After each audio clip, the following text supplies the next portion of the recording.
Amang makapangyarihan, kami po'y lubos na nagpapasalamat sa biyaya ng bagong araw.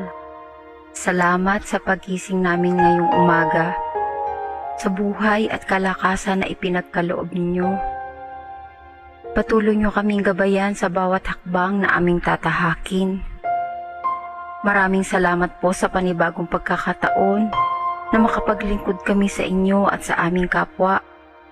Gabayan niyo po kami sa aming mga gawain at bigyan niyo kami ng lakas at karunungan upang harapin ang mga hamon ng buhay.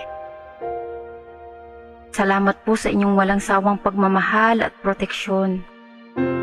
Naway maging instrumento kami ng inyong kabutihan at pagmamahal sa lahat ng aming makakasalamuha.